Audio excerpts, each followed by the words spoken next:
Go ahead. So, for example, this is just one of our campaigns. We've got, I don't know, probably 30 of these. And this particular campaign generates a confirmed submitted appointment with application, questionnaire, and survey, financial information for every about $50 that's spent on my calendar. So I know for every $50 I spend, I'm going to talk to the owner or operator or C-suite executive of a local contracting company that needs our help.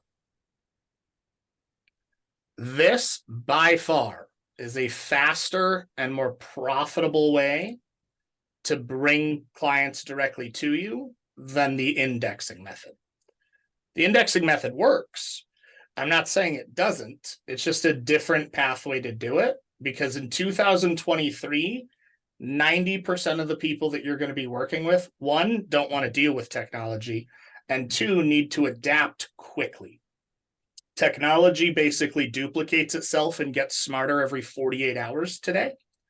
So the evolution of marketing and advertising and client acquisition changes quickly.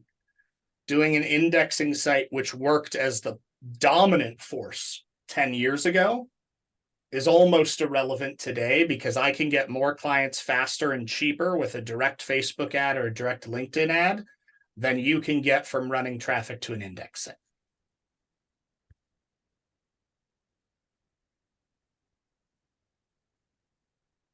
Okay, that hurts.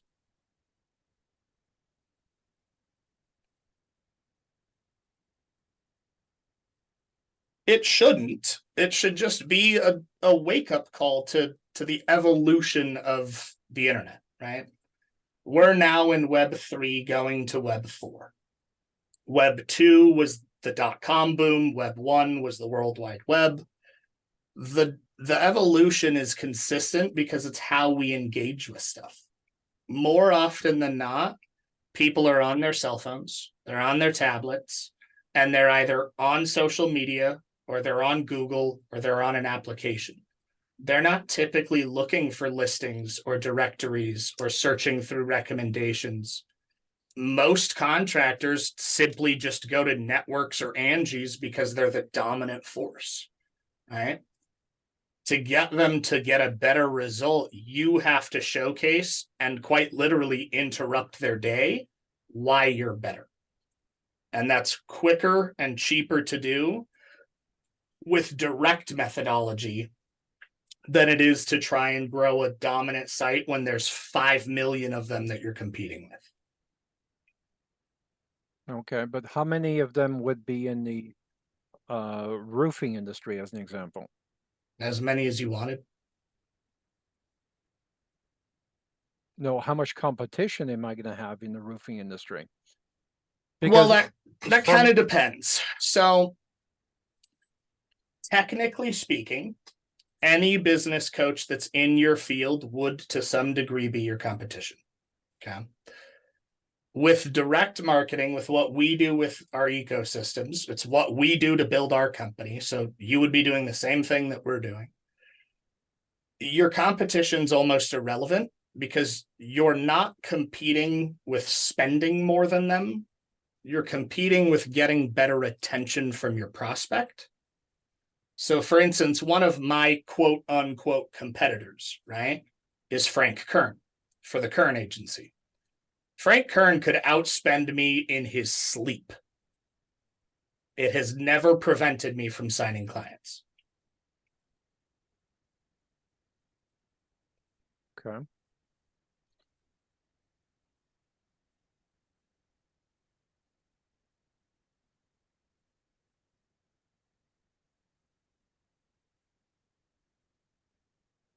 Hey, okay, so let's look at it from a long-term perspective, because pay-per-click is a short-term goal, short-term results, correct? Let me Or clarify your question. Are okay, you saying pay per click is in its true definition, Google pay per click, or are you talking as a general term for media buying and advertising? a general term. Okay. A general term, it's It's the opposite of organic. An index site. Not the opposite, it's different. Okay. So organic naturalistically grows over time, right? Advertising and media buying can do the same thing. And in many cases, it does help your organic, and they play off of each other. So you're partially correct. Advertising as a whole, digital marketing as a whole, with media buying being the focus, what you're calling pay-per-click, is a quicker result to cash because it speeds your timeline. That's basically what you're paying for, is compression of time. It doesn't mean it's not long-term effective. That becomes a preference. There's a reason why every company on the face of the planet that's worth a dime is running advertising on Facebook and Google. It works, and it's predictable.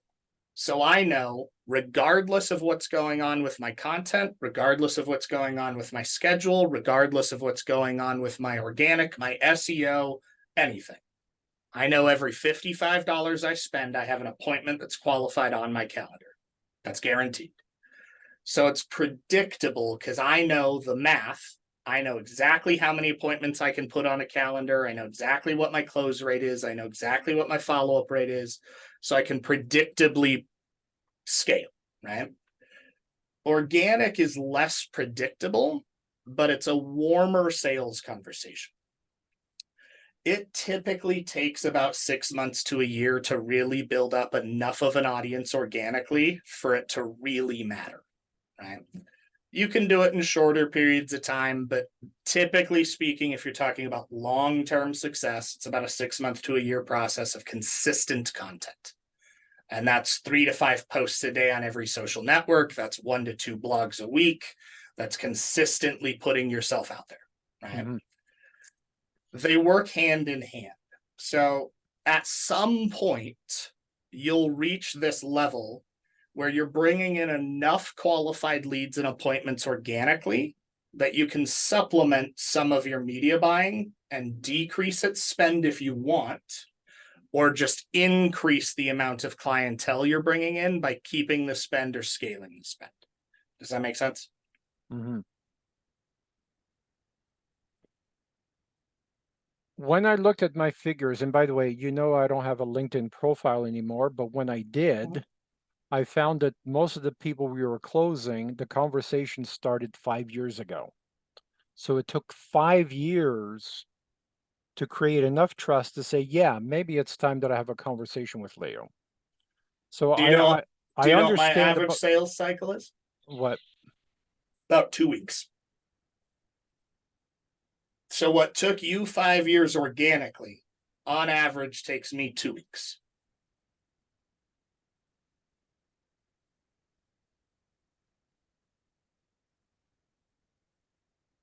Okay. The only difference is I'm presenting an offer to them when, where, and how they want to be communicated with, and they're coming to me.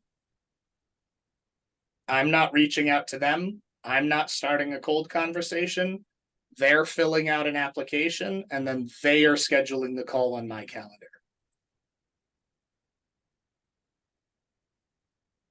Mm-hmm.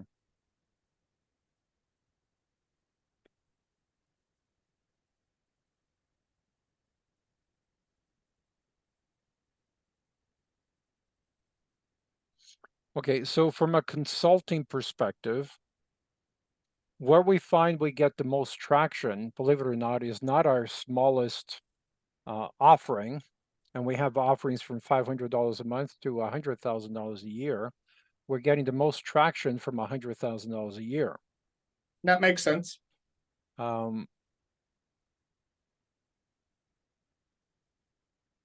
So how would you design a campaign to start that conversation? It depends how you want to start that conversation. And it depends if you want to stay at your primary clientele is just starting out contracting businesses or not.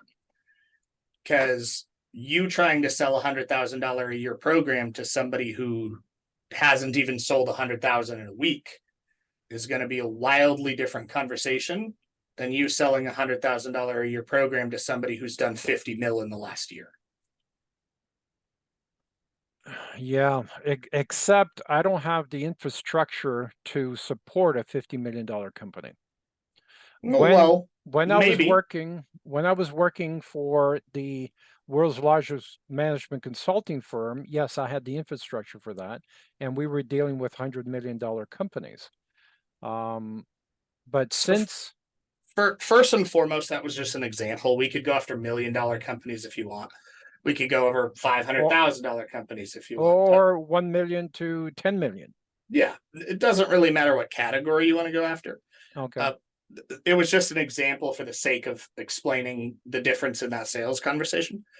That being said, you may want to take a look at this yourself, and this is just a recommendation. You very well may have enough infrastructure there to support a client that's doing 50 million a year. And the reason I say that is it depends on what your service is that you're providing to them and what your focal point is. So if you are, for instance, coming in as the consultant and your job is to help them go from 50 mil to 100 mil, right? Really, the only infrastructure you need is your time. And if you have the time to be able to do your R&D inside that company, communicate with the C-suite execs or the owner, hop on Zooms like this, and articulate exactly what that pathway will look like, you have the infrastructure. Mhm. You don't necessarily need a large team. And a real good example of this that I use is like Ryan Stewman, right? He runs Apex. He has a team of 4 people and he does like 150 million a year, coaching something like 10,000 clients. He started with just him and he built it to like 40 million a year, just him. The infrastructure is more about time management than anything else, unless you're just trying to delegate everything and you're not trying to do any of it yourself. Okay.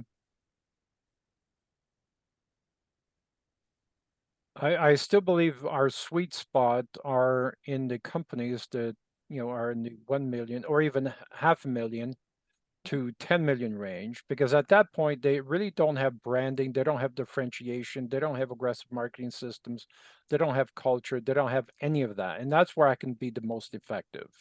Well, you're right. I'm most effective with clients that are making 2 million or more in revenue. Okay. That is where I am most effective. So how can we reach 1 million to 10 million companies in a cost efficient way? Facebook ads. Okay.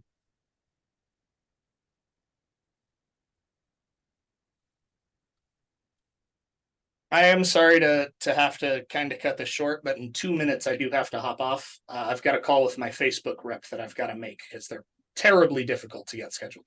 So I understand. Let me give that some thought. We'll schedule another call to discuss that further. yeah. Do you want me to schedule for next week or end of this week? Early next week, afternoons are best. Okay, perfect. All right. Take care. All right, Bye. talk soon.